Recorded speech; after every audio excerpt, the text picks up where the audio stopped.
Warning, while this video is in semi-guide format, this type of playstyle is not for the weak, and alting is not for everyone. But, without further ado, I present, and this is part 1, a one-man hive in Once Human. So, to begin your alting journey, and your journey to becoming a one-man hive, you're going to need to make a lot of Steam accounts. As a matter of fact, you're going to need to make 7 alts, as you can have 8 accounts in Hive. You're going to need a lot of emails for this. This took absolutely forever. The next thing you're actually going to begin to do is run through the tutorial all the way up into the end of this portion here. It's then going to take you to an Eternal Land tutorial, which is just, once more doing the same tutorial over and over. But all you got to do is run through the tutorial again on the new account. Once you make a new Steam account, you join the game, it's going to be a new account. Join any server, does not matter the server. The reason why we're doing this is because we want these seasonal transfer points. Being a one-man hive means you get all the season transfer points from the alts. Now, I messed this up on like 1 or 2 of the alts, but I still have a ton of them. Like 20,000 extra points is a ton of extra points, and I'll show you how to actually use them and get anything you have on your main from your alt super duper easily in this video. But what we're doing here is just running through the tutorial here right now. And all you're going to have to do is open like a weapon crate, a gear crate. You'll have to interact with the deviation. She's going to go out and tell you to log trees and hit some rocks. So I'm going to go ahead and show you this little spot here. Right here, this one tree will solve all your tree needs. These 2 rocks, you hit them and then you run up to the top of the hill. There's going to be another rock at the top of the hill. Mine that rock, and when you actually do mine that rock, you're going to have all the gravel you need. Then all you have to do is hit the T button to place your camp or your survival tent. You can place it like directly beside the house. You're just gonna walk out like just a little bitty bit away from it. Once you do that, you can actually go ahead and start the boss fight here. One little tip I want to give on this boss fight is just that you're gonna have to aim. What I suggest, you don't have to, but what I suggest if you want to kill it the quickest way, aim for this like little middle point in between all the satellites. When the butterfly's active, you can actually get it to trigger off like 4 times the damage by triggering 4 different hit spots somehow. Not sure exactly how, and you do have to hit like just in the perfect spot, but the deviation will also show it as like the best weak spot. And yeah, it will get you the most damage there. So we're gonna go ahead and go out the door now. We are into the first server. Right now they have an event going on called the Romantic Encounter. This will give you 200 Mitsuku points instantly, allowing for any new account to be made and allowing you to seize an exit card in a current server to join into the next server. And in your next server, after you exit this first server, you're actually going to join the server of your main. So that's what we're doing here now. We're loading into the account. The first time you exit in the server, it's going to give you the whole like exit thing. It's saying, hey, look, you can sign up for a new scenario. It should also tell us that we have our 20,000 transfer points just for signing up for a scenario and exiting it. A little bit broken there, but it was worth it for the transfer points.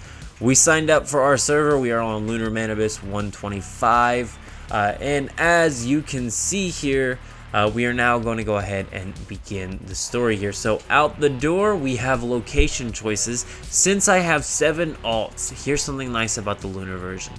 You can select where you land in the first 3 zones. That means with 7 alts, you're going to be able to pretty much unlock every like little teleport easy area possible, because when you're in a hive, you can actually teleport to hive members' bases. That's why the one-man hive is so powerful, and we are going to be exploring this further in this video. We start out here, and I kind of like took a second to like decide. I had to remember what base was where, and then I remembered, yeah, there's a base there. So once we actually decided where we were going to land and place a new base, literally all you have to do when you get the alt in is go ahead and land on the ground. Once it's in your server, place down your territory, and then you're just going to go ahead and add yourself as a friend in game. Just click the friends button here, search by name, and I'm going to search myself up, Gotcha Beast. Boom, click the plus button, request sent, and now we're going to go ahead and find some friends, of course. Beast mode in the hive, that's our hive. You want to go ahead and set yourself up a hive. That way your alts can request to join it, and when they do, you can kind of like stack them up if you want to run through getting all the alts done at once before leveling anything up. It is the quickest way to do it, and it might actually work out better for you. I kind of did like 1 by 1, getting them to 15 and making more until I did the last 3 in bulk. As you can see here though, I added them to the hive on the main account. You'll have to switch back to your main account once you send the hive invite and the friend invite, and when you do that, you'll actually be able to like go through the friend settings. So I'm going to show you that here. Firstly, all of them I also sent the friend request and join the hive. You don't technically have to send the friend request. You could just do the hive, but it is completely fine.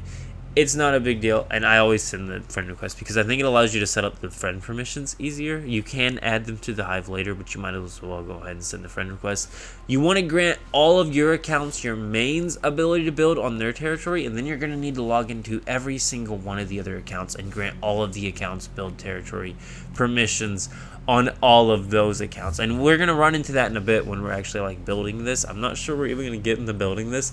Once again, this is a lot of stuff to do. I'm going to show you how I was getting these alts to level 15 so easily, and the reason for why I was actually leveling them up to level 15. And it's actually quite important because during phase 1 of my scenario, no one had gotten the double disassembly bench perk. So I went through and leveled up all the alts to level 15. I literally got them all done except for one. It's like level 12 right now, but I gave up on it because I finally found someone in the server who had a double perk disassembly bench. That's just so important to me for building this base because there's so many things I'm gonna have to put into this base. We're not even gonna scratch the surface on this base. Even of what I've currently gotten recorded of this is not even scratching the surface on this. We've just got the base done, and it's a ton of materials that it's going to take to actually do this base. But yeah, that's pretty much the premises of that. The other thing I wanted to go ahead and mention is that if you go to Eternal Land on your main and drop something, you can join your Eternal Land through your alt and collect that bag, but you need to be quick about it. You need to log off your main, hop onto the alt, don't take any time, don't even let your dog out. Go collect that bag. Tell you a story here. A couple seasons back, guy gave me a pup buddy. I dropped it to an alt trying to get it in the season because I forgot to transfer it in, right? Well, it deleted itself, so yeah. I mean, the bag disappeared because I took too long to load into the alt.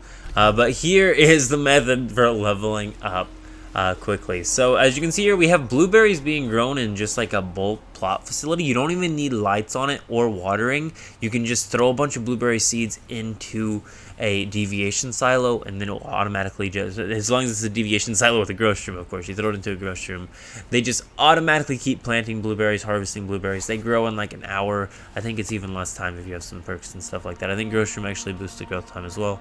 But regardless, with all this, you're able to grow like 1,000 blueberries just every few hours.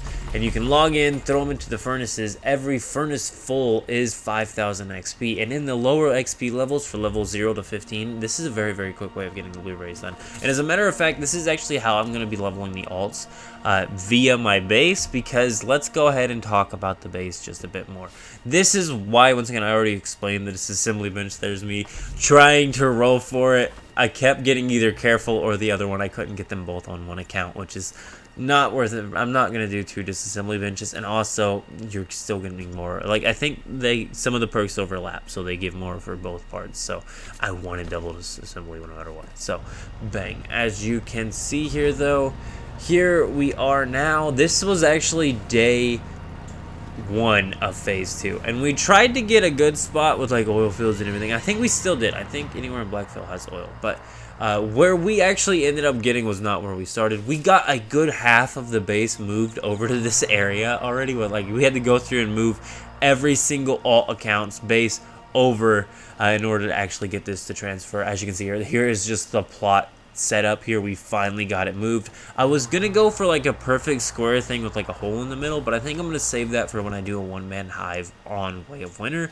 I know it's coming. I don't know when, because this might end up being a permanent server. I might make a whole fresh new set of accounts just to go do a Way of Winter one-man hive, because I kind of want to leave this on there because the permanent servers are coming, I think, actually after this latest maintenance. That's why we're not further into this, but here is the loot running. So here's what we did. We just basically went to Blackfell and we ran the hotel, and then we ran the little like state facility building or something like that, and then we also ran the house. And then on the alts, we'd go back and we'd run it on the motel, and we'd just run the motel loot run over and over, and then we'd go ahead and run all those. But on the alt, we were just doing the motel run. So on to the next thing though. Here we are just still doing the run here. We are heading to the different areas. I'm gonna go ahead and show you where we're actually headed here now. So this is just gonna be like the best 3 spots. If you level up your alts or give them good gear or something like that, it is easily gonna be able to be like you can hit all 3 spots. You're gonna get a ton more loot. The motel is just for a quick way of getting stuff from your alts. This was just day 1 phase 2, trying to get some base material so I can eventually get my tier 5 made up, even though my main's not even level 30 at this point in the video. I think we're level 23 or something. I'm level 30 something right now. This has taken so much time. Like I said, this is not for the week, but it is an amazing thing to do. And once again, everybody knows this spot here is amazing for tier 5 loot. And then we're going to hit the final spot, being the little green house. And that's just going to be down over this way right here. I'll have this little leaf here. It's actually marking the house for me. I said it forever ago. But as you can see here, we are level 23 now at this point. Like I said, phase 2 and you're only level 23 because you had to run 8 accounts. And you are running 8 accounts. You have to run 8 accounts. If you didn't do the leveling for the disassembly bench perks and you didn't chase those, that would cut down a lot on the hours, and maybe you would actually have been able to be level 40 day 1 of phase 2 on the main. And I think that's where I messed up, but I didn't have as much time this time to actually play. I've just been dedicating every hour I have to the game in order to do this, guys. So anytime I have free to do this. So as you can see here, though, this is the final house run. We're just running through here and just collecting all the loot in here. We're gathering stuff from here. We're gathering these 2 drawers, everything here. And we just collect all the loot that we got here because it's just very important. It's all tier 5 loot. We need to get our tier 5 gear made up. And also it's giving us the electronic parts, the standard parts, and everything else. If you don't realize, we have 160 deviation facilities to be building on this base because there's 8 plots to it. We have about 2,000 crop facility plots to be planting.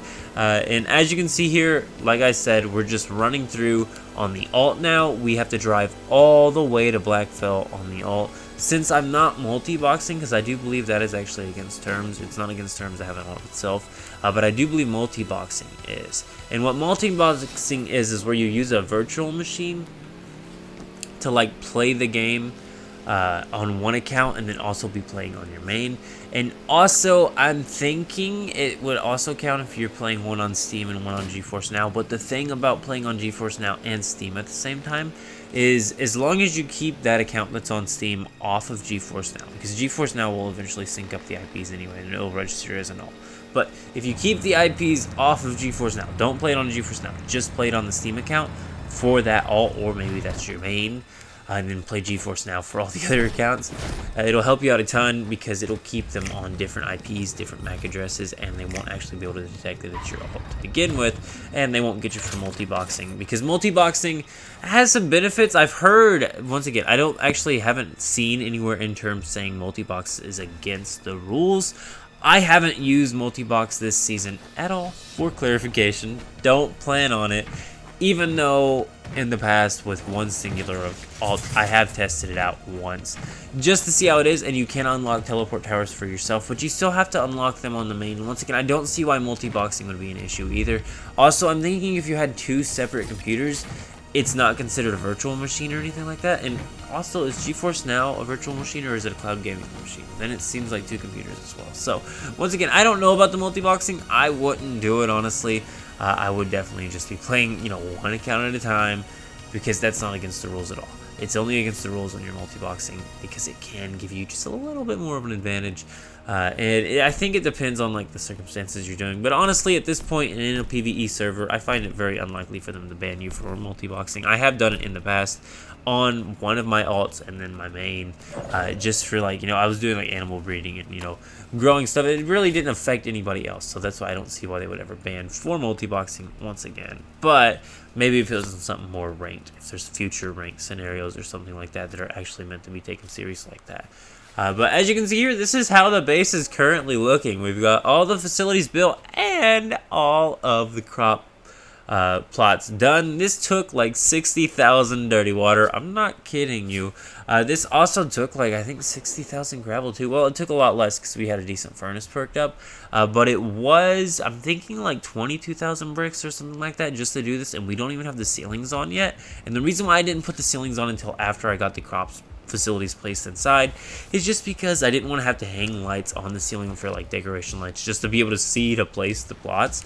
It made it a lot easier having open sunlight in a very bright desert area to actually place all of these plots, but it is finally done. I need to get all the grocery room facilities set up. I have a whole ton of stuff to get done on this, guys. Like I have been saying, this is a lot of work. This is a lot of time. This is probably a good another 300-400 hours in the game for me. Just working on this, honestly, and it's taken this long. Honestly, probably not that much. It's probably like 60 hours in or something like that. I don't know. In the end, it's probably going to be 400 hours, though. I'm going to be honest with you. By the end of building this, I'm probably going to spend a good 400 hours just building this thing and getting it all decked out because there's still so many different facilities to build. I'm also going to have to go through my crop facilities and remove some plots to build other things because I've got it adjusted where I can place all of the deviation silos. And if I want to do like maybe a week of something of just like running only the farms for a second and then slowly building on the other things, I might do that, especially with permanent servers coming out. It's really tempting building a base of this size and the amount of time it is taking me to build to actually keep it on a permanent server like this server, because I actually like the Lunar Oracle system. And until there's a new actual scenario wheel out, I see no reason to join another season, especially for in-game players. If you're a newer player, joining a season this season is, it's something good to do. But you need to also remember the Star Chrome system is now, everybody gets the Star Chrome reset. So no matter what, no matter where you're at, no matter where you're playing, and no matter what season you're on, or season or server you're on, you're going to be able to gain all the Star Chrome you want. That's really the only thing to keep up with. Also, the events are also going to be doable on all servers. So once again, you don't have to join another season if you don't want to, especially if you're going to do something like this where it's going to be like, let's see what this thing can do. I need time to actually play with this thing. Once this base is built, once I have all of the facilities on it, it's going to be insane, and I just want to see what the maximum potential is for a maxed out hive. I'm going to try and build everything maxed out. We're just going to try and max out power and everything, so that's where the plots are going to have to decrease a little bit, but we're still going to have so many plants. But this is all for this video. This is only part 1, so I will get an update video on this shortly. I've been working on this all week, so I needed to get a video out, and I really wanted to show you what I have been doing and kind of show you maybe how you could do it, because this should give you a general idea on the start of you building your own mega one-man hive base and also being a one-man hive. But I am out. See yas. Keep it beast mode.